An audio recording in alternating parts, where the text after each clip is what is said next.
আসসালামু আলাইকুম ওয়া রাহমাতুল্লাহি ওয়া বারাকাতুহু। আপনারা যারা উপস্থিত হয়েছেন তাদের সবাইকে আমার অন্তরের অন্তঃস্থল থেকে জানাচ্ছি আন্তরিক শুভেচ্ছা এবং মুবারকবাদ। আহলান ওয়া সাহলান ওয়া মারহাবান বিকুম ফি হাযাল লিকা আত-তাইয়্যিব আল মুবারাক। আমরা শুরুতে আল্লাহ রাব্বুল ইজ্জা ওয়াল জালালের দরবারে শুকরিয়া জ্ঞাপন করছি, যিনি আজকে আমাদেরকে এরকম চমৎকার একটি পরিবেশে, চমৎকার একটি ইসলামিক কনফারেন্সে উপস্থিত হওয়ার সুযোগ করে দিয়েছেন। আমরা সবাই পড়ছি কালিমাতু শুকর, আলহামদুলিল্লাহ। আল্লাহ রাব্বুল ইজ্জা ওয়াল জালালের দরবারে শুকরিয়া জ্ঞাপনের পাশাপাশি আমি আজকের প্রোগ্রামের যারা অর্গানাইজিং কমিটি তাদেরকে অন্তরের অন্তঃস্থল থেকে ধন্যবাদ জানাতে চাই। এরকম চমৎকার একটি পরিবেশ, চমৎকার একটি ভেন্যুতে এই ইসলামিক কনফারেন্সের আয়োজন করবার জন্য। সম্মানিত সুধী, আমরা এই পৃথিবীতে খুব অল্প একটা সময়ের জন্য, একটা ট্রানজিট পিরিয়ড কাটানোর জন্য বেসিকলি আমরা এই পৃথিবীতে এসেছি। আমরা কি চিরকাল এই পৃথিবীতে থাকবো বলেন তো? না, একটা ট্রানজিট পিরিয়ডে আমরা এসেছি, আবার চলে যেতে হবে। এই যে আমাদের জীবন, এই জীবনের জন্য বিপদ, আপদ, পরীক্ষা, স্ট্রাগল, এটা অনিবার্য, এটা হবে। বিপদ নাই, কষ্ট নাই, আপদ নাই, অনিশ্চয়তা নাই, স্ট্রাগল নাই, এমনকি কেউ আছে এখানে?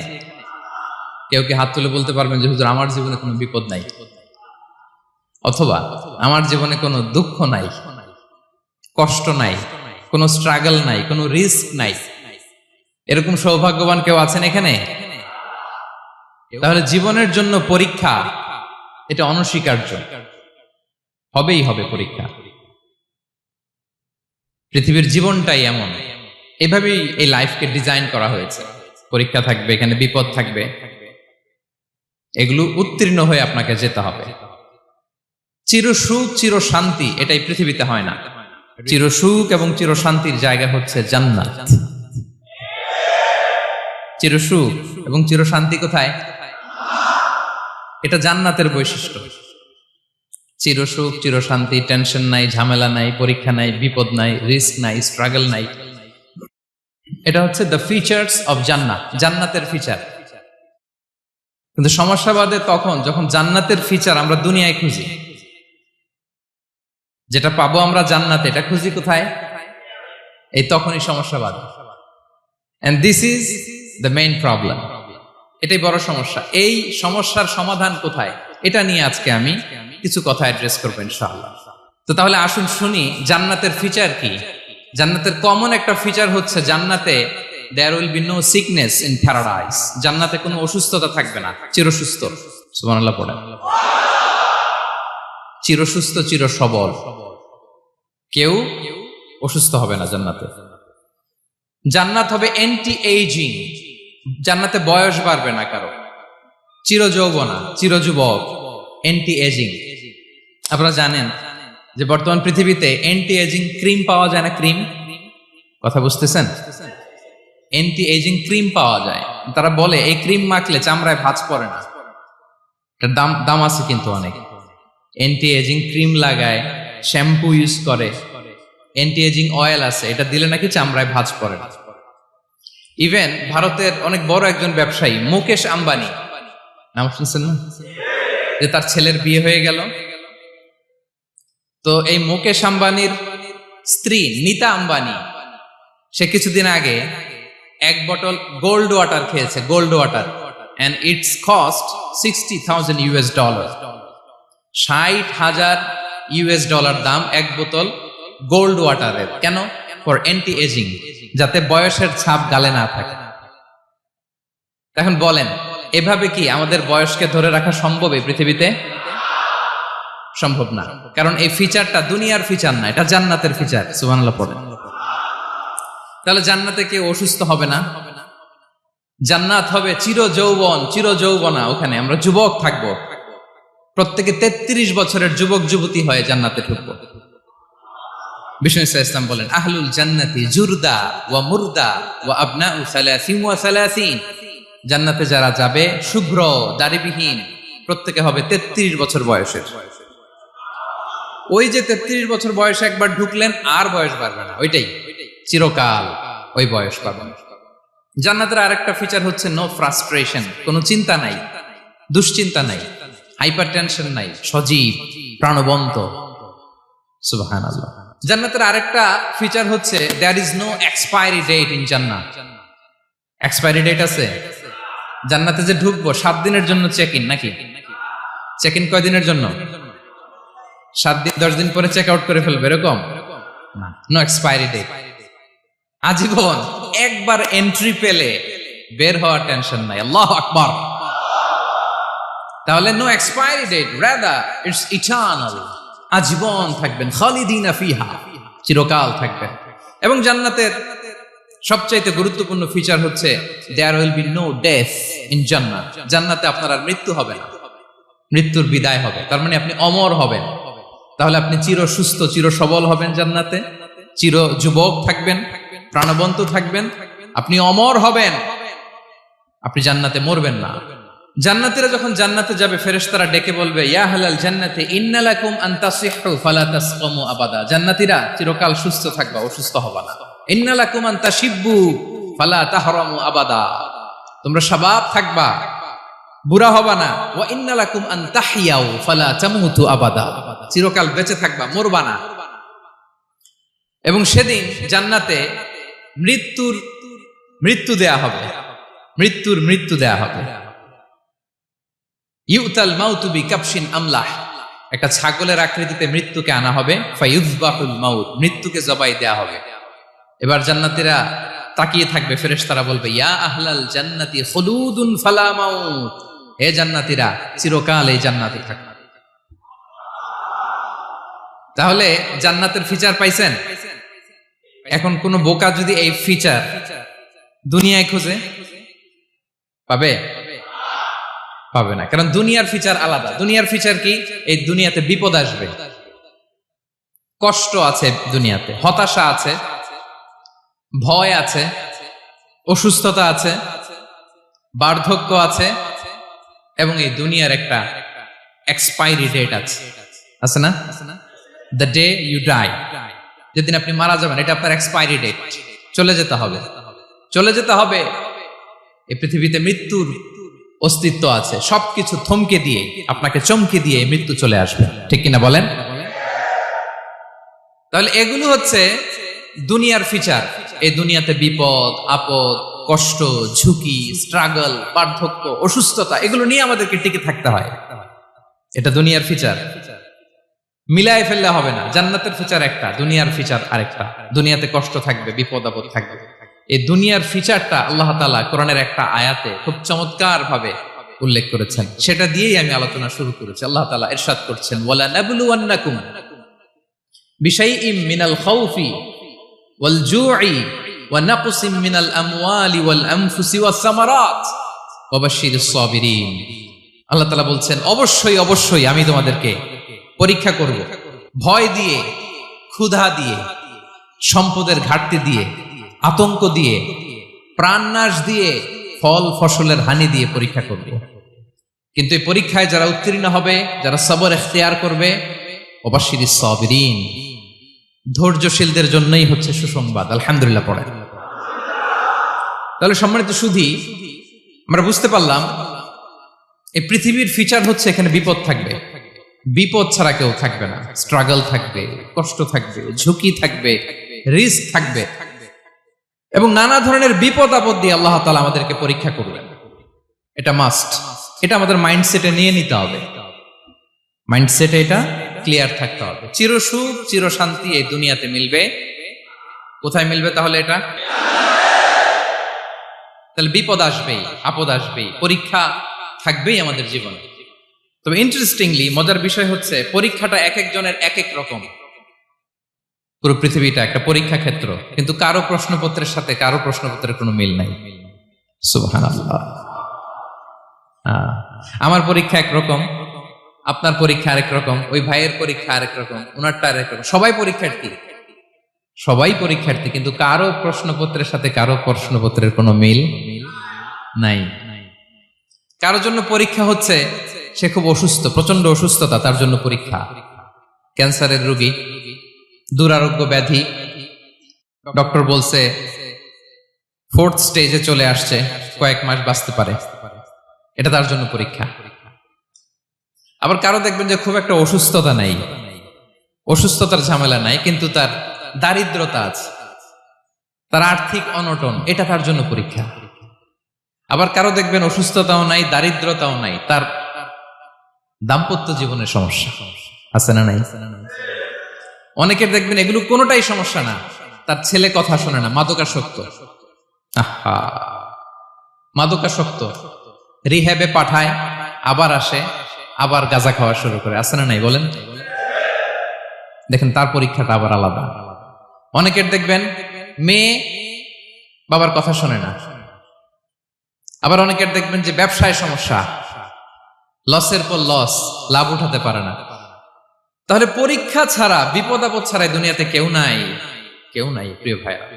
এটা আমাদের মাথায় রাখতে হবে। পরীক্ষা আপনাকে দিতেই হবে, পরীক্ষা দিয়ে দিয়েই নিজেকে প্রমাণ করতে হবে। আর এক একজনের পরীক্ষাটা এক এক রকম, কারো পরীক্ষার সাথে কারো পরীক্ষার কোনো মিল থাকবে না। তো মাঝে মাঝে আমরা এটা ভুলে যাই। আল্লাহ তাআলা কালামে পাকে রিমাইন্ডার দিয়ে আমাদেরকে স্মরণ করিয়ে দিতে চান যে এই পৃথিবীতে আসলে তোমরা এসেছো পরীক্ষা দিতে। এটাই জীবনের বড় বাস্তবতা।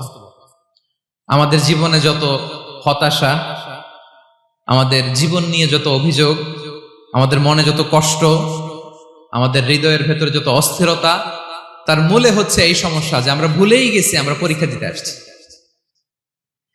এটা যদি ভুলে না যান, এটা যদি আপনার মাইন্ডসেটে থাকে যে পুরো জীবনটা একটা পরীক্ষা, তাহলে দেখবেন কোনো কিছু আপনাকে কাবু করতে পারবে না। আপনি হতাশ হবেন না, জীবন নিয়ে আর অভিযোগ থাকবে না, আপনি ভেঙে পড়বেন না, সব অভিযোগ হতাশা দূর হয়ে যাবে। তার মানে বুঝতে পারলাম পরীক্ষা আপনাকে দিতেই হবে। পরীক্ষা দেয়া ছাড়া এই পৃথিবী থেকে চলে যাওয়ার কোনো চান্স বা সুযোগ আমাদের কারো নেই। সূরাতুল আনকাবুতে আল্লাহ তাআলা এই কথাটা আরো চমৎকার ভাবে বলেছেন। আল্লাহ তাআলা ইরশাদ করছেন, আহাসিবান নাসু আইয়ুতরাকু আইয়াকুলু আমান্না ওয়া হুম লা ইফতানুন ওয়ালাকাদ ফাতান্নাল্লাযীনা মিন ক্বাবলিহিম ফালা ইয়া'লামান্নাল্লাহু আল্লাযীনা সাদাকু ওয়া লা ইয়া'লামান্নাল কাযিবিন। আল্লাহ বলেন, মানুষ কি ভেবেছে সে শুধু বলবে আমি ঈমানদার আর তাকে আমি জান্নাতে ঢুকাই দিব? না, কখনো না, কোশ্চিন কালেও না। বরং পূর্ববর্তীকালে যারা পৃথিবীতে এসেছিল তাদেরকে আমি পরীক্ষা নিয়েছি, পরীক্ষা করেছি, এবং তাকেও ঈমানের প্রশ্নে সে সত্যবাদী না মিথ্যাবাদী পরীক্ষা দিয়ে দিয়ে নিজেকে প্রমাণ করতে হবে। ঠিক কিনা বলেন? পরীক্ষা দিয়ে আপনাকে প্রমাণ করতে হবে। এবং এই পরীক্ষার ব্যাপারটা, এটা যে শুধু আমরা সাধারণ মানুষ আমাদের জীবনে দুঃখ বিপদ পরীক্ষা, এমনটা না। এই পৃথিবীর সবচেয়ে শ্রেষ্ঠ মানুষ যারা ছিলেন তাদেরকে আল্লাহ পরীক্ষা নিয়েছেন। বলেন তো এই পৃথিবীতে সবচাইতে শ্রেষ্ঠতম মানুষ কারা? সবচাইতে শ্রেষ্ঠ ভালো মানুষ কারা ছিল পৃথিবীতে? বলেন তো নবীরা। আওয়াজ করে বলেন তো কারা? তো বলেন তো নবীদের জীবনে পরীক্ষা ছিল কি ছিল না? হ্যাঁ ছিল। বেশি না কম? বিষ্ণু ইসলামকে জিজ্ঞাসা করা হলো, আইয়ুন নাসি আশাদ্দু বালাআন ইয়া রাসূলুল্লাহ, হে আল্লাহর রাসূল, এই পৃথিবীতে কাদের জীবনে পরীক্ষা বেশি? বিষ্ণু ইসলাম বললেন, আল আম্বিয়া, নবীদের জীবনে। আল আম্বিয়া সুম্মাল আমসাল ফাল আমসাল, সবচাইতে জীবনে পরীক্ষার সম্মুখীন সবচাইতে বেশি হয়েছেন নবীরা। তারপরে নবীদের পরবর্তী অবস্থান যাদের, সিদ্দিকিন যারা, সোহাদা যারা, সলিহিন যারা, আল্লাহওয়ালা যারা, তাদের জীবনে পরীক্ষা বেশি। ইউবতালার রাজুলু আলা হাসাবি দীনি, ব্যক্তির দিনদারি যত বেশি তার জীবনে আল্লাহর পরীক্ষাও তত বেশি। আপনি আল্লাহওয়ালা হবেন, আপনার জীবনে পরীক্ষাও অনেক বেশি। এজন্য ইমানদার হওয়া যেমনি মর্যাদার, ইমানদারের জীবনে পরীক্ষাও হবে অনেক বেশি। এবং পরীক্ষা যত বড়, খেয়াল রাখতে হবে, মন খারাপ করার কোনো সুযোগ নেই। পরীক্ষা যার জীবনে যত বড়, সেটাতে সফল হতে পারলে ওটার প্রতিদানও বড়। পরীক্ষা যত বড়, এটাতে সাকসেস হইতে পারলে এটার রিওয়ার্ডও তত বড়। বিষ্ণু ইসলাম বলেন, ইযামুল জাযাই মাআ ইযামিল বালা, বালা যত বড় জাযাও তত বড়, প্রতিদানও তত বড়। আপনারা নবীদের জীবনে যদি খেয়াল করেন, দেখবেন যেই নবীর জীবনে পরীক্ষা যত বেশি, সেই নবীর জীবনে সফলতাও তত বেশি। সাইয়েদনা ইব্রাহিম আলাইহিস সালামের কথাটা একটু খেয়াল করেন তো, বলেন তো ওনার জীবনে পরীক্ষা কেমন ছিল? বেশি না কম? ওনার জীবনের পরীক্ষা থেকেই তো আমরা এই শব্দটা ব্যবহার করি, আমরা বলি অগ্নি পরীক্ষা। কি বলি? মানে আগুনে নিক্ষেপ করা হয়েছে সাইয়েদনা ইব্রাহিম আলাইহিস সালামকে, তাও স্বাভাবিকভাবে না, উলঙ্গ করে, ন্যাকেট করে ওনাকে অপমানিত করবার জন্য ওনার গায়ের জামা কাপড় খুলে উলঙ্গ অবস্থায় আল্লাহর খলিল সাইয়েদনা ইব্রাহিম আলাইহিস সালামকে অগ্নিকুণ্ডে নিক্ষেপ করা হয়েছিল। এরকম এক্সপিরিয়েন্স এই অডিটোরিয়ামের ভেতরে আমাদের কখনো হয়েছে? তাইলে সাধারণ মানুষের জীবনের পরীক্ষা আর নবীদের জীবনের পরীক্ষার মধ্যে পার্থক্য আছে না নাই? ওই পরীক্ষায় উনি পাশ করে ফেললেন। ৮৬ বছর পর্যন্ত আল্লাহর কাছে দোয়া করলেন, আল্লাহ আমাকে একটা নেককার সন্তান দাও। আল্লাহ সন্তান দেয় না। ৮৬ বছর পরে আল্লাহ তাআলা সাইয়েদনা ইব্রাহিম আলাইহিস সালাম এবং হাজারের ঘরকে উজালা করে সন্তান দিলেন। সাইয়েদনা ইসমাঈল আলাইহিস সালাম পৃথিবীতে আসলেন কত বছর বয়সে? ৮৬ বছর বয়সের এখানে কেউ আছেন? হ্যাঁ, আছি আমরা? কেউ নাই। ৮৬ বছর বয়সে প্রথম সন্তান পেয়েছে। তাদের ঘরকে উজালা করে আল্লাহর নবী সাইয়েদনা ইসমাঈল আলাইহিস সালাম আসলেন। এবার আল্লাহ বললেন, যাও স্ত্রীকে আর এই কলিজার টুকরা সন্তানকে থাকো তো প্যালেস্টাইনে, প্যালেস্টাইন থেকে ১৫০০ কিলোমিটার দূর দ্য ব্যারন ল্যান্ড, ওই মক্কার ধুধুমরু প্রান্তরে রেখে আসো, যেখানে কেউ নাই, মানুষ নাই, গাছ নাই, পাখি নাই, পানি নাই, যাও রেখে আসো। আচ্ছা বলেন তো, ৮৬ বছর পরে যে লোকটা সন্তান পেল, বুঝে শুনে উত্তর দিয়েন, ৮৬ বছর পরে যে লোকটাকে আল্লাহ তাআলা সন্তান দিল, তার হৃদয়ে ওই সন্তানের জন্য মায়া বেশি না কম? এমনি তো আমাদের প্রথম সন্তানের হিস্ট্রিটা একটু খেয়াল করেন তো। প্রথম আমাদের যে মেয়ে হয়েছিল বা যাদের ছেলে হয়েছিল, তার প্রতি আদর, সোহাগ, দরদ, ভালোবাসা, আল্লাহ কত ছিল। আর ৮৬ বছর বয়স আল্লাহ তাআলা ওনাকে সন্তান দিলেন, দিয়ে বললেন যাও হাজারকে আর ইসমাঈলকে মক্কার ধুধুমরু প্রান্তরে রেখে আসো। আল্লাহ তাআলা বলতে দেরি, চলে যেতে দেরি নাই, মুহূর্তে উনি রওনা হয়ে গেলেন। সুবহানাল্লাহ পড়বেন না? রেখে আসলেন মক্কার ধুধুমরু প্রান্তরে। এবার আল্লাহ বললেন, যাও রিটার্ন ব্যাক টু প্যালেস্টাইন, প্যালেস্টাইনে চলে যাও। চলে গেলেন, হৃদয়টা ভেঙে খান খান।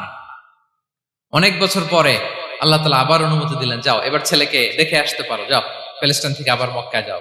সাইয়েদনা ইব্রাহিম আলাইহিস সালাম প্যালেস্টাইন থেকে আবার ১৫০০ কিলোমিটার পথ পাড়ি দিয়ে, এখনকার মতো ফ্লাইটে যায় না, গাড়িতেও না, উটে করে। কিসে করে? উনি যে কতবার মক্কা থেকে ফিলিস্তিন এসেছেন আর গিয়েছেন, কোন ইয়ত্তা নাই, হিসাব নাই। গেলেন, এবার ছেলেটা হাঁটতে পারে, দৌড়াতে পারে, একটু একটু কথা বলতে পারে, আব্বু আব্বু ডাকতে পারে। কেমন মায়া লাগে বলেন তো? মায়া ভালোবাসায় যখন টইটম্বুর, ঠিক ওই মুহূর্তে আল্লাহ বললেন, ছেলেকে জবাই করো, জবাই করো ছেলেকে। আল্লাহ তাআলা বলতে দেরি করেছেন, আল্লাহর আদেশ পালনে ১ সেকেন্ডও তিনি দেরি করেন নাই। ছুরি চালালেন, জান্নাত থেকে দুম্বা নিয়ে আসা হলো। এভাবে আল্লাহর নবী ইব্রাহিম আলাইহিস সালাম ওনার জীবনের প্রতিটি ক্ষেত্রে যেখানে আল্লাহ তাআলা ওনাকে পরীক্ষা নিয়েছেন, উত্তীর্ণ হয়েছেন। এবং দেখেন ওনাকে আল্লাহ তাআলা কি উপহার দিলেন। আল্লাহ তাআলা ওনাকে খলিলুল্লাহ উপাধি দিলেন, আল্লাহর বন্ধু। সুবহানাল্লাহ বলেন। আল্লাহ তাআলা বলছেন, ওয়া ইযিবতালা ইব্রাহিম রাব্বুহু বিকালিমাতিন ফাআতাম্মাহুন ক্বালা ইন্নী জাঈলুকা লিন-নাসি ইমামা। আল্লাহ অনেকগুলো পরীক্ষা নিয়েছিলেন সাইয়েদনা ইব্রাহিম আলাইহিস সালাম, প্রতিটা পরীক্ষায় সাকসেসফুলি পাস করেছেন, গোল্ডেন এ প্লাস। আল্লাহ বলেন, ইন্নী জাঈলুকা লিন-নাসি ইমামা, I'm gonna make you the leader for the entire human being. I'm gonna appoint you as a leader for the entire universe. গোটা বিশ্বের জন্য, গোটা মানবতার জন্য আমি তোমাকে লিডার বানায় দিলাম। ইযামুল জাযাই মা'a ইযামিল বালা। পরীক্ষা যত বড়, ওই পরীক্ষায় পাশ করলে ওইটার ফলাফল ও প্রতিদানও বড়। তাহলে দেখেন প্রিয় ভাইরা, সাইয়েদনা ইব্রাহিম আলাইহিস সালামের জীবনে পরীক্ষার কোনো শেষ ছিল না। আমি আপনি কোথায়? আল্লাহর খলিলের জীবনে যদি এত পরীক্ষা থাকতে পারে, আমি আপনি কোথায় বলেন তো? এবার বলেন, সাইয়েদনা মূসা আলাইহিস সালাম, ওনার জীবনে তো কোনো পরীক্ষার ছিল না। হ্যাঁ, গুণে শেষ করতে পারবেন? জন্মটাই তো হয়েছে পরীক্ষার মধ্য দিয়ে। মিশরের ছেলে সন্তান হইলে ফেরাউন বলছে জবাই করো, ওনার মা এরকম সিন্ধুকে করে ভাসায় দিলেন নীল নদীতে। আল্লাহু আকবার। কি একটা রোমাঞ্চকর পরিস্থিতির মধ্য দিয়ে আল্লাহ তাআলা ওনাকে বাঁচালেন। সুবহানাল্লাহ। জন্মই হয়েছে পরীক্ষার মধ্যে দিয়ে। বড় হইলেন, ফেরাউনের ভয়ে দেশ ত্যাগ করলেন, মিশর থেকে মাদিয়ান। আবার আল্লাহর আদেশে যখন ফিরে আসলেন, আবার ফেরাউনের সাথে তর্ক বিতর্ক, যুদ্ধ। একটা রাত আল্লাহ নবী মুসা আলাইহিস সালাম শান্তি মতো মিশরে ঘুমাতে পারে নাই। একটা রাত। শেষ পর্যন্ত এই ফেরাউন মুসা আলাইহিস সালামকে ধাওয়া করেছে। ফেরাউনের ধ্বংসের আগ পর্যন্ত সে মুসা আলাইহিস সালামকে ধাওয়া করেছে। তার মানে মুসা আলাইহিস সালাম এই বিপদ আপদ পরীক্ষা এগুলো থেকে মুক্তি পান নাই। এবার বলেন ঈসা আলাইহিস সালামের কথা। ওনার জীবনে তার পরীক্ষা ছিল না? কি পরীক্ষা ছিল? হ্যাঁ, আল্লাহু আকবার। Same scenario goes to the biography of every messenger in the world. পৃথিবীর সব নবীর ক্ষেত্রে একই ঘটনা ঘটেছে। সাইয়েদনা ঈসা আলাইহিস সালাম দাওয়াত যখন দিলেন, ওনার বিরোধিতা শুরু হলো, ওনাকে হত্যার ষড়যন্ত্র হলো।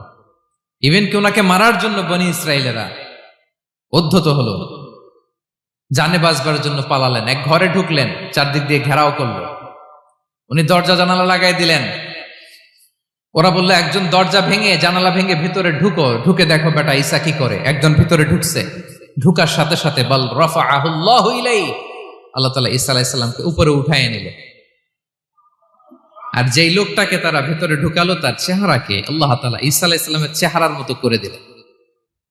এবার তার বাইরের সাথীরা বলে, ঘটনা কি? বেটা ঈসাও বেরোয় না, আমাদের লোকটাও বেরোয় না, সবাই ঢুক। দরজা ভেঙে ভেতরে ঢুকে দেখে ঈসা দাঁড়ায় আছে। বলেন তো, এটা ঈসা না মিসা? এটা কি আসল ঈসা? ওমা কতালু ওমা সলাবু ওয়ালাকিন শুব্বিহা লাহুম। আল্লাহ বলে, তোমরা আমার নবী ঈসাকে হত্যাও করতে পারো নাই, শুলেও চড়াতে পারো নাই। আমি সেফটি সিকিউরিটি দিয়ে আমার নবী ঈসা আলাইহিস সালামকে আকাশে তুলে নিয়েছি। তাহলে ওনার জীবনে পরীক্ষার শেষ ছিল না। এবার যদি আমরা বিশ্বনবী সাল্লাল্লাহু আলাইহি ওয়াসাল্লামের জীবনের দিকে তাকাই, ওনার জীবনটা দেখেন তো। আমাদের পেয়ারা নবী বিশ্বনবী মুহাম্মদুর রাসূলুল্লাহ সাল্লাল্লাহু আলাইহি ওয়াসাল্লাম, ওনার জীবনে কি স্ট্রাগল ছিল? স্ট্রাগল। মাক্কি জীবনের কথা যদি একটু খেয়াল করেন, দেখেন তো 3 বছর শিয়াবে আবি তালেবে জেল কেটেছেন, না খেয়েছিলেন। ওনার বংশের লোকেরা প্রথমে ছাগল খেয়েছে, ছাগলগুলো যখন শেষ, ছাগলের চামড়াগুলো শুকিয়ে ওইটা খাইছে। গাছের পাতা ছাল এগুলো খেয়ে খাবারের অভাবে বেহুশ হয়ে পড়ে থাকতো তারা। না খেয়ে কয়দিন ছিলেন আপনি? আমি কয়দিন ছিলাম না খেয়ে? মনেই তো পড়ে না, না খেয়েছিলাম কিনা কোনোদিন। এ হচ্ছে মাক্কি জীবন। মেন্টালি প্রেসার দেয়া হয়েছে। বিশ্বনবীর চাচা আবু লাহাব, তার 2 ছেলে উতবা আর উতাইবা, এদের সাথে বিয়ে দিয়েছিলেন 2 মেয়ের। যখন দাওয়াত দেওয়া শুরু করলেন, 2 মেয়েকে ডিভোর্স দিয়ে দিল। দেখেন, একটা বাবার জন্য প্রাপ্তবয়স্কা মেয়েকে যখন উঠায় নেয়ার আগে ডিভোর্স দেয়, তার মানসিক অবস্থাটা কেমন থাকে বলেন? মেন্টালি প্রেসারাইজ করা হয়েছে, ফিজিক্যালি হ্যারাস করা হয়েছে। বিষ্ণু ইসলাম যখন নামাজে দাঁড়াতেন, উটের পচা নারী ভুঁড়ি বিষ্ণুনবীর কাঁধে চাপিয়ে দেওয়া হতো। আপনার জীবনে এরকম ঘটছে কখনো? আপনি নামাজ পড়তেছেন, উটের পচা নারী ভুঁড়ি আপনার কাঁধে চাপিয়ে দেওয়া হয়েছে। কয়দিন হয়েছে এরকম? কয়দিন হয়েছে? হ্যাঁ, তারপরে তো আলহামদুলিল্লাহ বেরোয় না মুখ দিয়ে। কেমন আছেন হুজুর? কয়েন না, বেশি একটা সুবিধার না, তাই না? বেশি একটা একটু মিলাবেন। কতটুকু পরীক্ষা আমরা দিয়েছি। তায়েফে গেলেন বিশ্বনবী, তায়েফে গেছিলেন জমির বায়না দিতে, তাই না? জমি কিনবে তায়েফে। তায়েফবাসীদেরকে জাহান্নামের আগুন থেকে বাঁচাতে গিয়েছিলেন, নিজের জন্য না। সেখানে তায়েফের ছেলেরা পাথর মেরেছে বিষ্ণু ইসলামের গায়ে। এত শুভ্র দেহ ছিল, চেহারা ছিল, বিষ্ণুবীর গা দিয়ে ঝরঝর করে রক্ত ঝরেছে।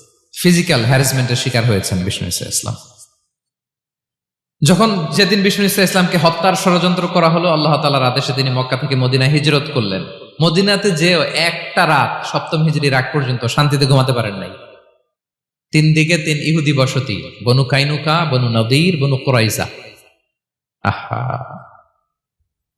খাওয়ার মধ্যে বিষ মিশিয়ে দেয়া হয়েছিল বিষ্ণু ইসলামের।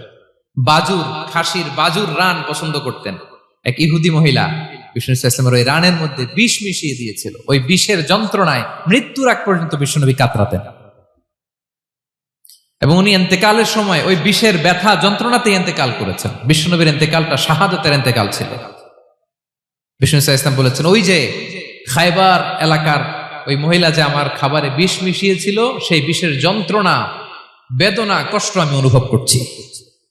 খেয়ে না খেয়ে দিন প্রচারের কাজে নিজেকে দিয়েছ বিলিয়ে, তায়েফের কাফিরেরা চিনল না সে আলো, দুষ্ট ছেলেদের পিছু দিল লেলিয়ে, পাথরের আঘাতে ক্ষত বিক্ষত হয়ে সারা শরীর থেকে রক্ত ঝরে।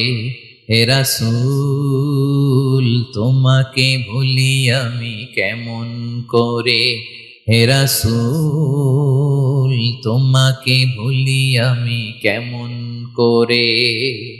হাজার ব্যথা বেদনার পরে ফিরে আসনি তুমি আপন ঘরে, দিনের আলো তুমি ছড়িয়ে দিতে চলে গেলে মদিনায় মক্কা ছেড়ে। হে রাসূল তোমাকে ভুলি আমি কেমন করে, হে রাসূল তোমাকে ভুলি আমি কেমন করে। ঠিক কিনা বলেন? একটা রাত শান্তিতে শান্তির ঘুম তিনি দিতে পারেন নাই। প্রিয় ভাইয়েরা, তাহলে আমরা কি বুঝলাম? বিশ্বনবীর জীবনও পরীক্ষা ছিল কি ছিল না? আমাদের উপায় আছে? আমরা বাঁচতে পারবো এই বিপদ আপদ পরীক্ষা ঝঞ্ঝাল থেকে? বাঁচতে চাইলেও বাঁচতে পারবো? পারবো না। ইমাম মালিক আলাইহি রাহমা নাম শুনেছেন? ইমাম মালিক, ওনার জ্ঞান থেকে লাখো লাখো মানুষ উপকৃত হয়েছে, কোটি কোটি মানুষ উপকৃত হয়েছে। মদিনার রাস্তায় রশি দিয়ে ওনাকে টেনে হিচড়ে এক এলাকা থেকে আরেক এলাকায় নিত জালেম বাদশারা। ইমাম মালিক আলাইহি রাহমা। ইমাম আহমদ ইবনে হাম্বল, ওনাকে বেত্রাঘাত করা হতো, চাবুক দিয়ে পেটানো হতো। আমাদের মাযহাবের ইমাম আল ইমাম আল আযম আবু হানিফা আলাইহি রাহমা, ওনাকে কারাবন্দী করা হয়েছিল। তার মানে দেখেন, যত বড় বড় স্কলার, যত বড় বড় মাশায়েখ, এমনকি আম্বিয়া আলাইহিমুস সালাম, ওনারাও পরীক্ষা বিপদ আপদ থেকে রেহাই পান। পাইছে? তাহলে আপনি আর আমি পাবো? বলেন তো। তাহলে এটা আমাদের ব্রেইনে গেঁথে নিতে হবে যে জীবন মানেই এখানে বিপদ থাকবে, পরীক্ষা থাকবে, স্ট্রাগল করে করে আমাকে আগাতে হবে। কেউ আমার জন্য রেড কার্পেট বিছিয়ে রাখবে না। এই জীবনটা বড় জটিল। This is life, how it's design. এভাবেই পৃথিবীকে ডিজাইন করা হয়েছে। এখানে বিপদ আছে, কষ্ট আছে। এই পরীক্ষা দিয়ে দিয়ে আপনাকে উত্তীর্ণ হতে হবে। বুঝতে পেরেছেন প্রিয় ভাইরা? নাও দ্য কোশ্চেন আরাইজেস, এখন প্রশ্ন হচ্ছে, কেন আল্লাহ এই পরীক্ষা নেন? কেন? আল্লাহ তাআলা সূরা মুলকে বলেছেন, এই পৃথিবী সাজানোর, এই জীবন মৃত্যুর এই খেলা, এটার উদ্দেশ্যটাকে আল্লাহ তাআলা স্পষ্ট করে বলেছেন। আল্লাযী খালাকাল মাউতা ওয়াল হায়াতা লিয়াবলুয়াকুম আইয়ুকুম আহসানু আমালা। জীবন মৃত্যু দিয়ে তোমাদের জীবনকে সাজানো হয়েছে এজন্য, যাতে করে তিনি তোমাদের পরীক্ষা করতে পারেন। কি করতে পারেন? তোমাদের মধ্যে কে সৎকর্মে অগ্রগামী, কে কাজে ভালো, আমলে ভালো, এটা দেখার জন্য। বেসিকলি আল্লাহর দেখার প্রয়োজন নাই, আমাদেরকে দেখানোর জন্য এই পরীক্ষার আয়োজন। আমি ভালো করবো না খারাপ করবো এটা আল্লাহ জানে না? তো ওনার পরীক্ষা করা লাগে কেন? কথা বলেন।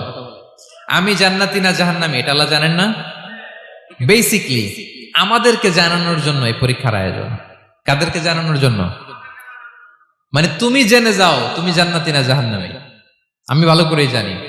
একটা ছোট্ট উদাহরণ দিলে বুঝতে পারবেন প্রিয় ভাইয়েরা। ধরেন আল্লাহ তাআলা দুইজনকে সৃষ্টি করলেন। উদাহরণস্বরূপ একজনের নাম আব্দুল্লাহ, আরেকজনের নাম আব্দুর রহমান।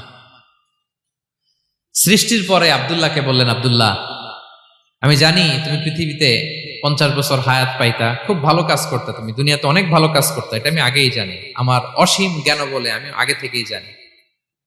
তো যাও, তোমার এইমাত্র সৃষ্টি করলাম, যাও তুমি জান্নাতে ঢুকে যাও, কারণ আমি জানি তুমি জান্নাতি হবে।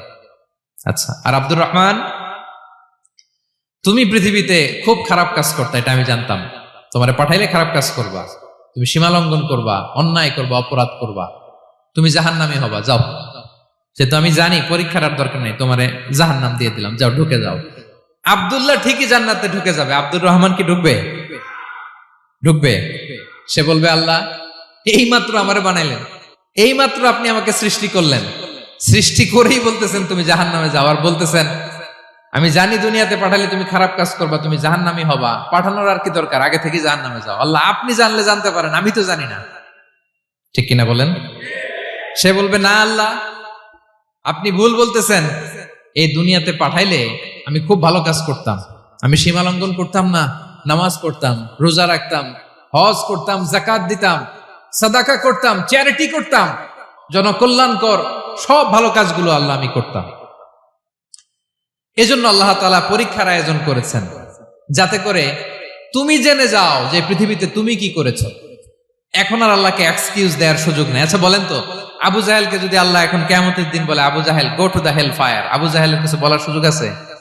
কারণ ও দুনিয়াতে কি করে আসছে এটাও জানে না। ফেরাউনকে ডেকে যদি আল্লাহ বলে, ফেরাউন তুমি জাহান্নামে যাও, go to the hell fire, ওর কি কোনো এক্সকিউজ দেওয়ার সুযোগ আছে? বলেন, সুযোগ আর আছে? কারণ তুমি দুনিয়াতে কি করেছো তোমার চেয়ে ভালো কেউ আর জানে। পৃথিবীতে এই পরীক্ষার এই আয়োজনের সবচাইতে বড় উদ্দেশ্য হচ্ছে যাতে করে আমরা দেখে যাই যে আমরা কি কাজ করছি। কেউ যখন পরীক্ষা দেয় প্রিয় ভাইরা, ওই পরীক্ষায় কত পাবে তার একটা হিসাব আছে না?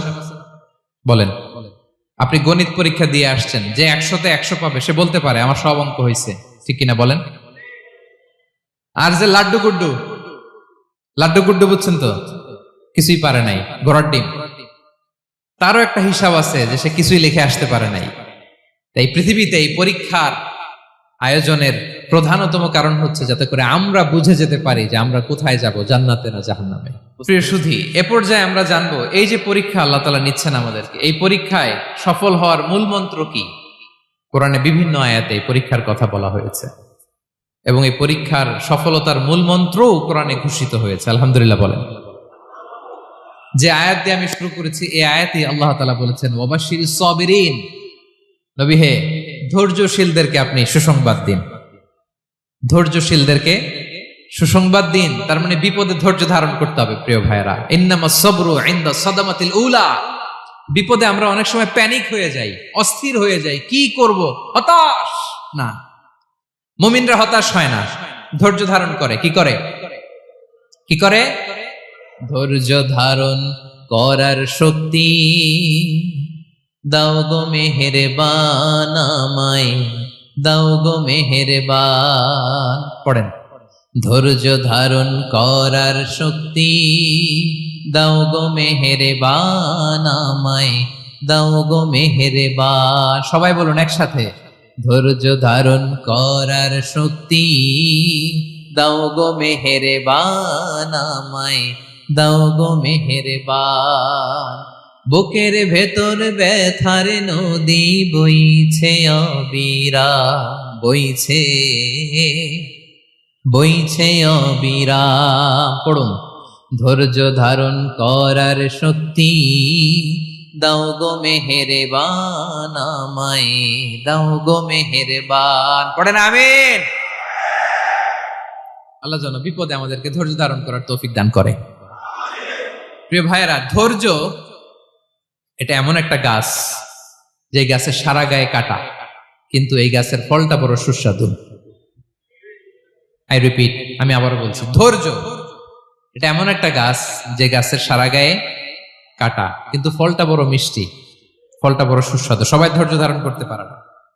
বিষ্ণু ইসলামকে আল্লাহ তাআলা নানা সময় আশ্বস্ত করেছেন, সান্ত্বনা দিয়েছেন, আর ধৈর্যের বাণী শুনিয়েছেন। আল্লাহ বলেন, ফাসবির কামা সাবারা উলুল আজমি মিনার রাসূল, নবী হে আপনার আগে দৃঢ় প্রত্যয়ী নবীরা যেরকম ধৈর্য ধারণ করেছে, আপনিও ধৈর্য ধারণ করুন।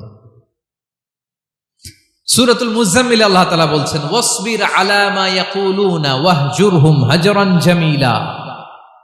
ওরা যাই বলুক আপনি ধৈর্য ধারণ করুন, ওদের কথাকে ইগনোর করুন। Just ignore what they are saying to you. যা বলে আপনি জাস্ট ইগনোর করেন। ওরা বিষ্ণু ঈসা ইসলামের মনোবলকে ভেঙে দেওয়ার জন্য কখনো বিষ্ণু ঈসা ইসলামকে কবি বলে গালি দিত। কবি কি বলতো? শায়ের। কখনো বলতো মজনুন, পাগল। নাউজুবিল্লাহ পড়বেন না? পাগল বলে গালি দিত। মাঝে মাঝে বলতো কাহিন, গণক। মাঝে মাঝে বিষ্ণু ঈসা ইসলামকে তারা বলতো আবতার, লেস কাটা। মুহাম্মদ, তোমার ছেলে নাই, তোমার বংশ নির্বংশ হয়ে গেছে, তোমার নাম নেয়ার মতো কেউ নাই। আহা, কপাল পোড়া। গোটা বিশ্বব্যাপী বিষ্ণু ঈসা ইসলামের সুনাম সুখ্যাতি ছড়িয়ে দিয়েছে কে? আকাশ বাতাস মাড়িয়ে, সাত আকাশ ছাড়িয়ে আল্লাহর আরশ পর্যন্ত আল্লাহ তাআলা বিষ্ণু নবীর সুনাম সুখ্যাতিকে সৌচ্চ করেছেন। ঠিক কিনা বলেন? ইগনোর করুন। আপনাকে কবি বলে, গণক বলে, আপনাকে পাগল বলে, আপনাকে লেসকাটা বলে, জাস্ট ইগনোর দেন। বর্তমান সময়েও নানা ধরনের ট্যাগ আমাদেরকেও দেয় কি দেয় না বলেন? দেয়। আমাদেরকে কি বলে? মৌলবাদী বলে, বলে বলে ওই যে রাজাকার বলে। রাজাকার রাজাকার খেলার দিন শেষ। মন মতো হইলে মুক্তিযোদ্ধা, মন মতো না হইলে রাজাকার, এই দিন শেষ। ওই দিন আর নাই। এই কার্ড দিয়ে আর খেলার দিন নাই। এগুলো মানুষ আর খায় না এখন, এগুলো গিলে না আর। সাধারণ মানুষ বড্ড সচেতন। দেখেন, কালের বিবর্তনে, সময়ের আবর্তনে একই পরিক্রমা আমাদেরকেও ট্যাগিং করে। আমাদেরকে মৌলবাদী বলে, ব্যাকডেটেড বলে, রাজাকার বলে, জঙ্গি বলে, যুদ্ধাপরাধী বলে। আছে না এরকম? ওয়াসবির আলা মা ইয়াকুলুন, নিজের সাথে মিলায় নেন। যা বলে ধৈর্য ধারণ করো। ওয়াহজুরহুম হাজরান জামিলা, জাস্ট ইগনোর দেন, ভালোভাবে ইগনোর করেন, খালাস, সালাম দিয়ে কেটে পড়েন। তাহলে প্রিয় ভাইরা, এই বিপদ আপদ আমাদের পিছু ছাড়বে না, পিছু ছাড়বে না। নবীদের পিছু ছাড়ে নাই, আমরা কোথায়? আমরা আর কি? বিপদ আমাদেরকে ধৈর্য ধারণ করতে হবে, মনোবল হারাইলে হবে না। দেখেন বিশ্বনবী কিভাবে আপনাদেরকে সান্ত্বনা দেয়। বিশ্বনবী বলেন, আজাবান লি আমরিল মুমিন, মুমিনের ব্যাপারটা বড় আশ্চর্যজনক। ফাইন্না আমরাহু কুল্লাহু লাহু খাইর, মুমিনের জীবনে যা ঘটে সবটাই খাইর, সবটাই কল্যাণ। ইন আসাবাতহু সাররাউ শাকারা ফাকানা খাইরাল্লাহ ওয়া ইন আসাবাতহু দাররাউ সাবারা ফাকানা খাইরাল্লাহ। মুমিনের জীবনে যদি সুখ আসে তাহলে মুমিন শুকরগুজার হয়, এটা তার জন্য ভালো। আর যদি মুমিন জীবনে দুঃখ আসে তাহলে সে সবর ইখতিয়ার করে, এটাও তার জন্য ভালো। সুবহানাল্লাহ। তাহলে দেখেন, আমরা হয় সুখে থাকি নয় দুঃখে থাকি, ঠিক কিনা বলেন? তাহলে সুখের সময় আমরা শুকর করি, কি করি? শুকরগুজার হই। শুকরিয়া করাও একটা ইবাদত, শুকরিয়া করাও কি? আর দুঃখের সময় আমরা সবর করি, সবর করাটাও একটা। তাহলে আমাদের পুরো জীবনটাই ইবাদত, পুরো জীবনটাই। সুখের সময় শুকর আর দুঃখের সময় সবর। আওয়াজ করে বলেন, সুখের সময় শুকর আর দুঃখের সময়। এই দুই ইবাদত মুমিন জীবনে চলমান, কন্টিনিউয়াস, একটা উইন উইন সিচুয়েশন। কি বলেন? উইন উইন হয়ে গেল না? যেই পরিস্থিতিতেই থাকে আমাদের জন্য লাভ। আল্লাহু আকবার। তাহলে প্রিয় ভাইরা, এটাই জীবনের বাস্তবতা। সবর আমাদেরকে ইখতিয়ার করতে হবে, হতাশ হওয়া যাবে না। অনেকে আমরা অল্পতে হতাশ হই। এই যে আমরা ধৈর্য ধারণ করছি, এর ফল পাচ্ছি না। দীর্ঘ দেড় দশক ধরে ধৈর্য ধারণ করছেন না আপনারা? এখন মুক্তি, স্বাধীনতা, বিজয় এনে দিয়েছে কে? ধৈর্য ধারণ করুন। ধৈর্যের যে ফলাফল, এটা বড় মিষ্টি। ধৈর্য এমন একটা গাছ, এই গাছের সারা গায়ে কাটা, কিন্তু এর ফলটা বড় সুস্বাদু, এর ফলটা বড় মিষ্টি। ধৈর্য ধারণ করার অভ্যাস করতে হবে প্রিয় ভাইরা। মুমিন হতাশ হয় না, হাল ছেড়ে দেয় না। মুমিন ভরসা রাখে একজনের উপর, তিনি কে? লা তাইআসু মির রাউহিল্লাহ ইন্নাহু লা ইয়াইআসু মির রাউহিল্লাহি ইল্লাল কওমুল কাফিরুন। আল্লাহর রহ থেকে, রহম থেকে নিরাশ হয়ে যাও না। কাফির ছাড়া, অকৃতজ্ঞ ছাড়া কেউ আল্লাহর রহ থেকে, আশা থেকে নিরাশ হয় না। শয়তানের সবচেয়ে বড় মিশন হলো আমাদেরকে হতাশ বানানো, এটা খেয়াল রাখবেন। শয়তানের সবচাইতে বড় মিশন কি? আমাদেরকে হতাশ করে দেয়া। হতাশ বানাইতে পারলে সে সাকসেসফুল, খুশি। কিন্তু আমরা এত সহজে হতাশ হই না, আমরা নিরাশ হই না, আমরা বিপদে হাল ছেড়ে দেই না। আমরা ভরসা রাখি এক মহান সত্তার উপর। তিনি কে? মনে থাকবে? বিপদ আসলে ভেঙে পড়বেন, ভিসা না হইলে কান্নাকাটি শুরু করবেন, ব্যবসায় লস হইলে হাউমাউ, হ্যাঁ, দেশ থেকে কোনো দুঃসংবাদ আসলে হতাশ হবেন, ভেঙে পড়বেন। ধৈর্য ধারণ করব আমরা। আওয়াজ করে বলেন, আমরা কি করব? সবর। বিপদ ট্যাকেল দেওয়ার প্রথম স্টেপ হচ্ছে সবর। ধৈর্য ধারণ করতে হবে। অবশ্যই সাবিরিন, ধৈর্যশীলদেরকে সুসংবাদ দাও। বিপদ থেকে বাঁচার দ্বিতীয় স্টেপ হচ্ছে এই বিপদ থেকে উত্তরণের চেষ্টা করতে হবে। কন্টিনিউয়াস প্রচেষ্টা চালিয়ে যেতে হবে। ওয়াল্লাযীনা জাহাদু ফিনা লানাহদিয়ান্নাহুম সুবুলানা। যারা আমার রাস্তায় চেষ্টা করে, প্রচেষ্টা করে, স্ট্রাগল করে, তাদেরকে আমি পথ দেখিয়ে দেই, সুবুল দেখিয়ে দেই, ওয়ে আউট দেখায় দেই, এক্সিট দেখায় দেই। কোথাও আটকাবেন না আপনি, আপনাকে এক্সিট দেখাই দিবে কে? মালয়েশিয়াতে কেলুয়ার বলে না? কেলুয়ার কি বলে চিনেন? কেলুয়ার মানে কি? এক্সিট। এক্সিট পেয়ে যাবেন, আটকাবেন না আপনি জীবনে কোথাও। 3 নাম্বার, আল্লাহর উপর তাওয়াক্কুল করতে হবে বিপদ আসলে। ওমাইয়া তাওয়াক্কাল আলাল্লাহি ফাহুয়া হাসবুহ। আল্লাহর উপর যে তাওয়াক্কুল করে, আল্লাহই তার জন্য যথেষ্ট হয়ে যায়। তাহলে বিপদে প্রিয় ভাইয়ের আমরা প্যানিক হব না, ধৈর্য ধারণ করব, বিপদ থেকে উত্তরণের সর্বোচ্চ প্রচেষ্টা চালিয়ে যাব, আর ভরসা রাখবো একজনের উপর, তিনি কে? আর বিপদ আসলে এটাকে নেগেটিভলি নেবেন না সবসময়। বিপদ আপদ এটা অনেক পজিটিভ, ভালো জিনিস আমাদের জীবনে বয়ে নিয়ে আসে।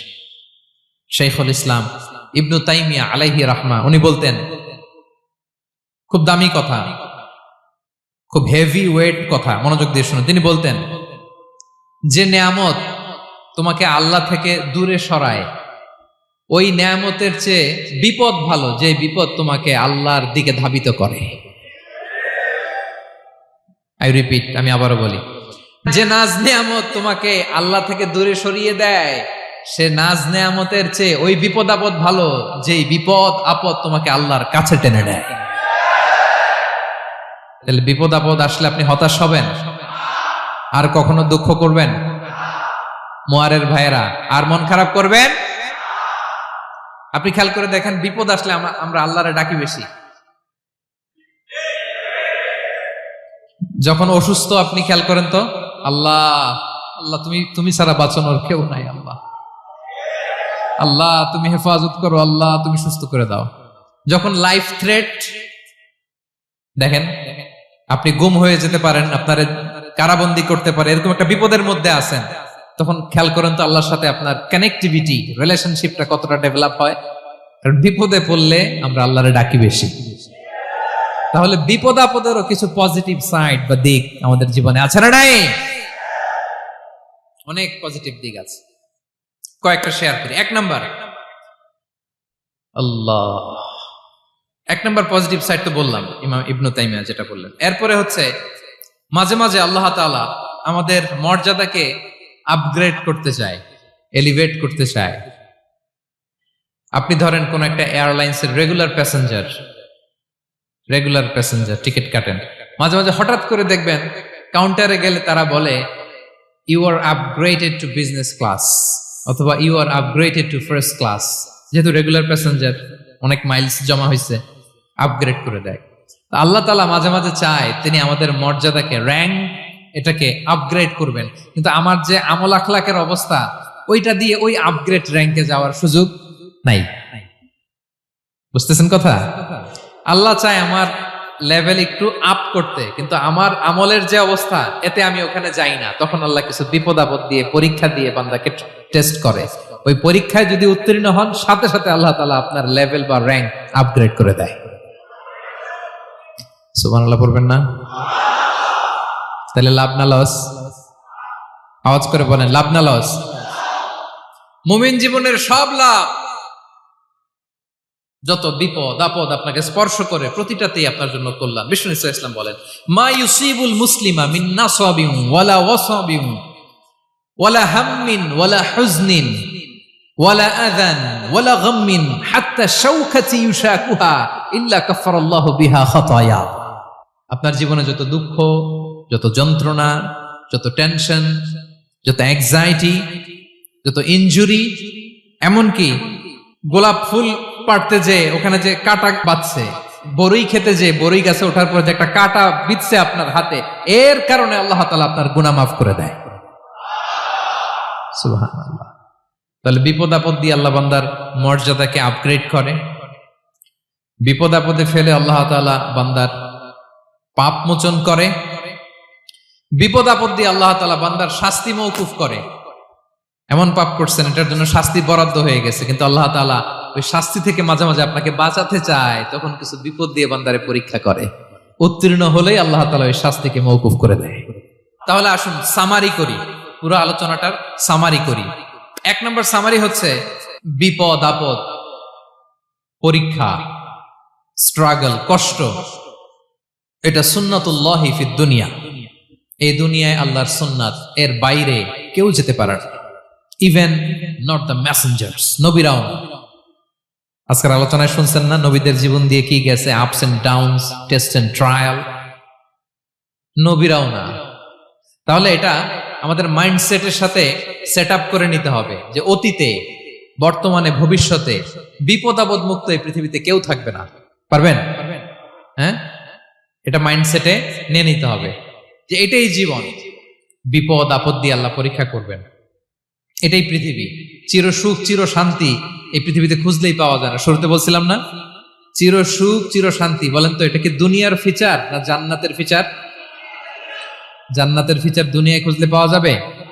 যাবে না। তাহলে আজকের আলোচনার 1 নম্বর লেসন হচ্ছে বিপদ আপদ এটা সুন্নাতুল্লাহি ফিদ দুনিয়া। এই দুনিয়া আল্লাহর সুন্নাত, এটা থেকে মুক্তি পাওয়ার কোনো সুযোগ নাই, নবীরাও পায় নাই। 2 নম্বর লেসন, বাঁচার যেহেতু সুযোগ নাই, we have to face it with patience, intellect and tawakkul. বিপদে অস্থির হওয়া যাবে না, এটাকে ফেস করতে হবে উইথ পেশেন্স, ধৈর্যের সাথে। বিপদ আমরা মোকাবেলা করব কিসের সাথে? ধৈর্য। প্যানিক হবেন না, অস্থির হবেন না, ধৈর্য ধারণ করবেন। উইথ ইন্টেলেক্ট, আল্লাহর দেয়া আপনার ইন্টেলেক্ট খাটিয়ে এই বিপদ উত্তরণের সর্বান্তকরণের চেষ্টা প্রচেষ্টা আপনার চালায় যেতে হবে। আর সবশেষে আত-তাওয়াক্কুল আলাল্লাহ, ডিপেন্ডিং অন আল্লাহ, ভরসা করব কার উপর? আল্লাহর উপর। পারা যাবে তো? আচ্ছা, 2টা লেসন গেল। 3 নম্বর লেসন হচ্ছে আমাদের ছেলে মেয়েদেরকে we have to educate our child regarding the test and trial in this দুনিয়া। দুনিয়ার এই বিপদ আপদের ব্যাপারে আমাদের ছেলে মেয়েদেরকে শেখাতে হবে, বুঝাতে হবে। ওরা ছোট মানুষ তো অস্থির হয়ে যায়, আব্বু আমার সাথে কেন এমন হয়, আমারই শুধু পেন্সিল চুরি হয়, আমারই শুধু এটা হয়, আমি পরীক্ষায় খারাপ করি, আমি ব্যথা পাই, আমার এই আমার সেই। ছোট মানুষ তো বুঝে না। ওরা বুঝাইতে হবে যে বাবা, this is the essence of life, এটাই জীবন, এটাই কি এই লাইফ হ্যাকস গুলো তাদেরকে শেখাইতে হবে। ডোন্ট বি প্যানিক, প্যানিক হওয়া যাবে না। This is how life is design, এটাই জীবন। বিপদ আপদ আসবে, এটাকে মেনে নিতে হবে, ছেলে মেয়েদেরকে শিখাইতে হবে, তাহলে তারাও প্যানিক হবে না। পারবেন তো ইনশাআল্লাহ? আচ্ছা, 4 নম্বর লেসন হচ্ছে যেটা আমরা জানলাম, এই বিপদ আপদ সবসময় আমাদের জন্য খারাপ না। সামটাইমস ইট ব্রিংস খায়ের for us if dealt properly. ঠিক মতো বিপদকে ডিল করতে পারলে এটা আসলে আমার জন্য আখেরে কল্যাণই বয়ে নিয়ে আসে। কি বলেন, তাই না? কল্যাণ বয়ে নিয়ে আসে। সব শেষ কথা হলো আমরা যেন এই বিপদগুলোকে প্রপারলি ডিল করতে পারি, আমরা যেন সবর ইখতিয়ার করতে পারি। আল্লাহর কাছে চাইতে হবে, দোয়া করতে হবে, কারণ তৌফিক দেওয়ার মালিক কে? আল্লাহর কাছে যেন আমরা কায়মনোবাক্যে প্রার্থনা করতে পারি, আল্লাহ এই বিপদকে যেন আমরা ডিল করতে পারি উইথ সাবর, উইথ ইন্টেলেক্ট, উইথ তাওয়াক্কুল। আসল হাতিয়ার হচ্ছে এটা, দোয়া। আল্লাহর কাছে চাইবেন, মনোযোগের সাথে চাইবেন, আন্তরিকতার সাথে চাইবেন। উদুল্লাহ ওয়া আনতুম মুকিনুনা বিল ইজাবা।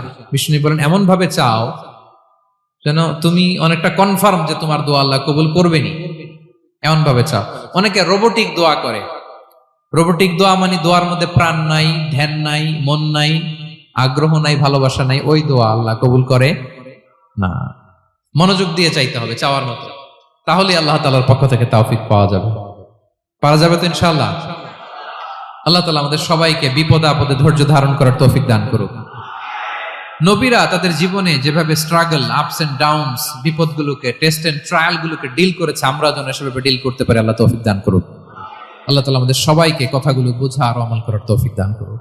হাযা মা ইনদি ওয়াল ইলমু ইনদাল্লাহি আলাইহি তাওয়াক্কালতু ওয়া ইলাইহি উনীব। আসসালামু আলাইকুম ওয়া রাহমাতুল্লাহি তাআলা ওয়া বারাকাতুহু। নিয়মিত ইউটিউব ভিডিও দেখতে সাবস্ক্রাইব করুন। নতুন নতুন ভিডিও পেতে ঘন্টা বাটনটি চাপুন।